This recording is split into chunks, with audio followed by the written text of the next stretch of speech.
Assalamualaikum warahmatullahi wabarakatuh. Akkaataa chaanala yuutuubaa itti banattan chaanala yuutuubaa kan waan barbaadan irratti hojjechuu dandeessan akkaataa itti banattan jechuudha. As seentaniitiin aappii yuutuubaa irra seentan aappii yuutuubaa irra akkuma seentaniin bakka imeela keessa bakka gubbaarra maqaan keessan jiru san dhayxanii achirra tuqxanii mallattoo siitingii kan amma argaa jirtan kana irra yeroo tokkoof hin tuqxanii yeroo tokko mallattoo siitingii kanarra yeroo tuqxan qajeeluma bakka kana isin geessa jechuudha. Yeroo inni harma isin geesse yeroo inni isin geesse bakka kanatti irra tuqxan yeroo tokko eegas booda akkana gad dhufuudhaan amma imeela hedduu keessaa qaba waan ta'eef kan irratti banachuu barbaaddan edit channel kan jedhu amma fakkeenyaaf asirratti banuu barbaada waan ta'eef irra tuqaa jechuudha yeroo tokkoo fi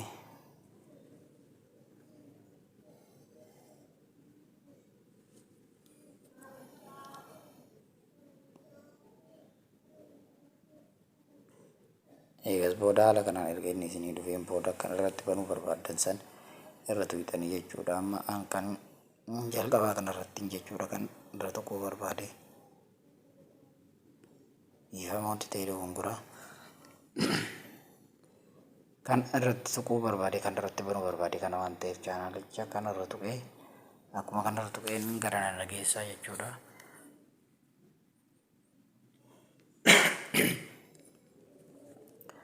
Egaa yeroo garana isin geessu haala kanaan garana isin geessaa bakka inni isin geesse kanarra akkana gadi buutanii bakka iyyuu jettu kanarra tuqxanii yeroo tokko. Eegas booda akkuma argitan fuula kanneen qabatee isiniif baha jechuudha. Fuula inni qabatee isiniif bahu kanarra hanga isin tuquu qabdan akkana gad dhuftanii jechuudha. Lamni bakka isin tuquu qabdan bakka fuuldura isaa kana jechuudha. Create channel bakka jettu kana hin tuqxanii jechuudha. Create channel yeroo jettanii isin achi tuqxan akka kanaan kunuuti asirratti isiniif baaseetiin hin jira jechuudha. As kan biraa kanarratti amma kan isin galchuu qabdan maqaa keessaa asirraa jijjiiruudha. Maqaa barbaadde itti moggaafattu jechuudha. Qalama mallattoo qalamaa kanarra tuqxanii kanarraa hiiktanii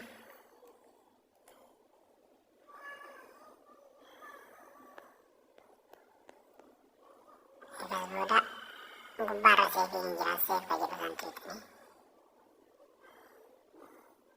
eegas booda kan lammaffaa kun rakkoon qabu handeel kan jedhu kana dhiisuu dandeessan.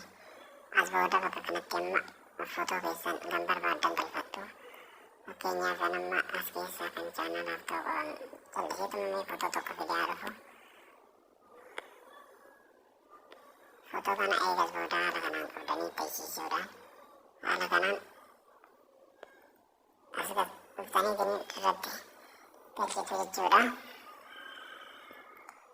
Eegas booda amma haala kanaan erga xumuftanii isa galchitaniin booda ammas akkana gochuudhaani kan duuba isaa irra galullee fiddaniituma galchitu jechuudha. Eegas booda as gad dhuftaniitiin create channel kan jettu kana ammallee yeroo tokkoo fi hin tuqxanii. Egaa akkuma argaa jirtan amma isarratti geeffameetiin hin jira kan ammaa kanarratti jechuudha.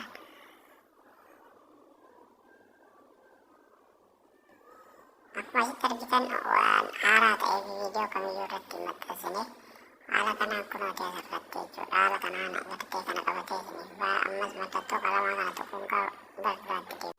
Egaa yeroo haala kanaan inni isinii dhufe amma bakka kanatti jechuudha suuraa tokko yookiin kan baanaarii jechuudha.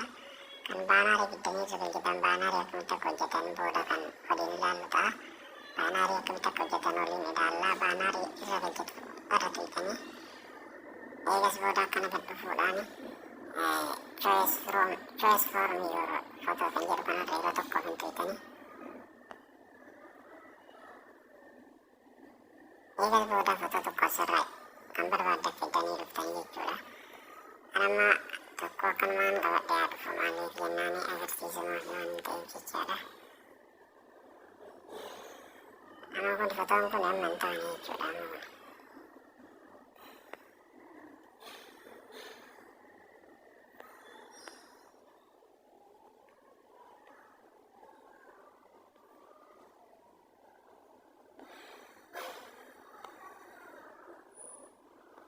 Eegas booda amma ani kana agarsiisaa fi isiniin jedheetiniin jira. Eegas akkana qabdaniitiniin bakka xiqqoo kana keessatti jechuudhaaf harkiftuu jechuudha. Inni harkiftuu ammaa fi kan agarsiisaa waan ta'eef agalchuuti isin booda akkamitti argalchitan viidiyoo itti aanu keessatti kan qabadhee dhufu ta'a jechuudha. Seef gootu eegas booda. Eegas seef gootaniin booda haala kanaan amma chaanaaliin keessan guututti xumurameetiniin jira jechuudha. Hordoftoota kiyya akkuma argaa jirtan kunuuti qallameen irratti baheetiniin jira. Haala kanaan jechuudha yoo barbaaddan bakka kana jalatti jechuudha diskiripshinii kana amma diskiripshinii jalatti yeroo tokkoon barreessitanii ergistanii fakkeenyaaf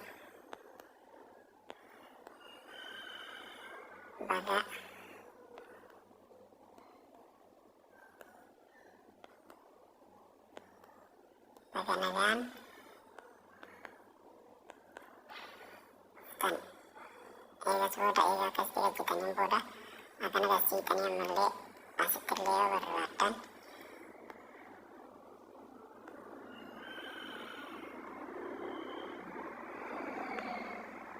asirrattillee jechuudha barsiisanii weelkaam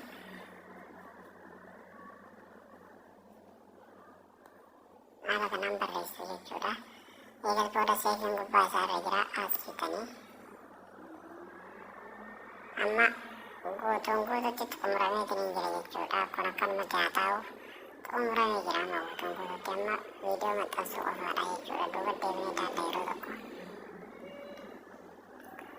Duuba deemnee yeroo ilaallu chaanaaliin keenya haala kanaan nuuf banameetiniin jira jechuudha. Amma homaa irratti maxxansee hin jiru waan ta'eef akkuma argitan haaraa haala kanaa erga wantanii xumurtaniin booda viidiyoo irratti maxxansuu hin dandeessu isiniin jedha hordoftoota kiyya. Viidiyoo maxxansuufis mallattoo ida'uu kanarra tuquudhaan maxxansuu dandeessanii yoo gabaabaa barbaaddanis shoorti kan jedhu fiixaniitiin maxxansuu hin dandeessanii jechuudha.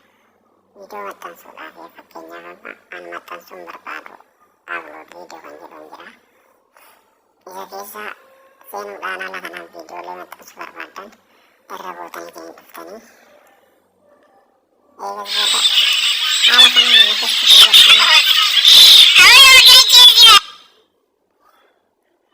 egaa haala kanaan jechuudha hordoftoota kiyya barnoonni kun akka kana fakkaata xumurameetiin jira. Akka barnoota kanatti gammachuun shakkii takkaas hin qabnu chaanaala kanaan laayik sheer sabskiraayib godhaa. Gaarii.